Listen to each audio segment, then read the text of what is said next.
Donald Trump will be sworn in as the 45th president of the United States. Stephen Roberts, the best in the business when it comes to analyzing these things, joins us. Stephen Roberts, have you wrapped your head around the fact that it'll be President Trump in 5 days? I'm getting there.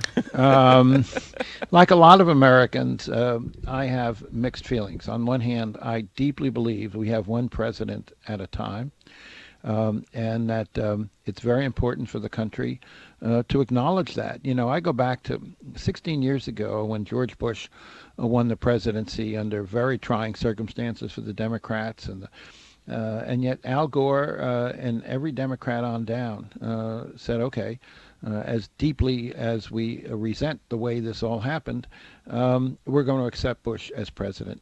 It's striking to me that 16 years later, there's far less willingness to do that on the part of Democrats. Now, some of it, as John Lewis pointed out, the Democratic congressman from Atlanta, the whole issue of Russian hacking has caused a bitter taste. Clearly, the intervention of the FBI Director James Comey has a lot of Democrats feeling he blocked Clinton's momentum, the fact that she won the popular vote by 2.8 million votes. But on a deeper level, as we approach the inauguration, McGraw, this is a country that is so much more deeply divided than it was 16 years ago.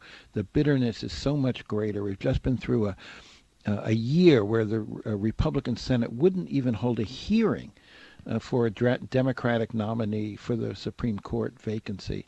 So it's a very different mood in this country as the inauguration approaches than it was 16 years ago. There's no question that, I mean, as contentious as 2000 was, who would have thought it could have gotten worse? And you're right, 16 years later, it's worse. But for all the criticism about calling into question Donald Trump's legitimacy as president, it would fall on much more solid ground if Donald Trump didn't question President Obama's legitimacy for all those years. Well, that is certainly one of the feelings, particularly in the African-American community, McGraw, that Trump for years, by raising the birther issue, really did try to undermine legitimacy of President Obama. So there is a sense of payback here. But as we approach the inauguration, what I'm really focusing on is not really individual policies about Russia or Obamacare or immigration, although they're terribly important. Really, the most important question, in my view, is Donald Trump himself. During the campaign, very serious questions were raised by a lot of Republicans, and in fact by a lot of people who voted for Donald Trump, about his judgment, about his character, about his self-discipline. And in the last few days, here is the president-elect with a whole lot of things to worry about, is getting into Twitter fights with an actress, Meryl Streep, with Congressman John Lewis, with Saturday Night Live.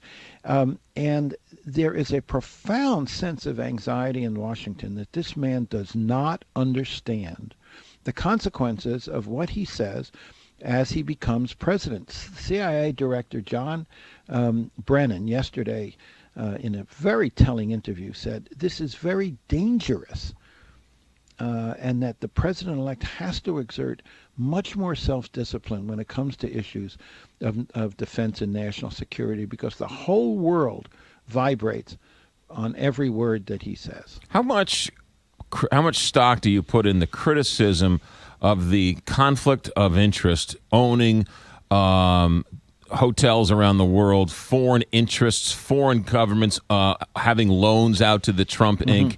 How worried are you about that? And how much of that is a real issue and how much of that is just partisan politics? Well, sure, it's a real issue, but it's a minor issue compared to the other things I'm talking about. If Donald Trump somehow makes a decision on trade that benefits his hotel in India, I mean, in the end, is national security or the national interest really affected by that? Only on the slimmest of margins.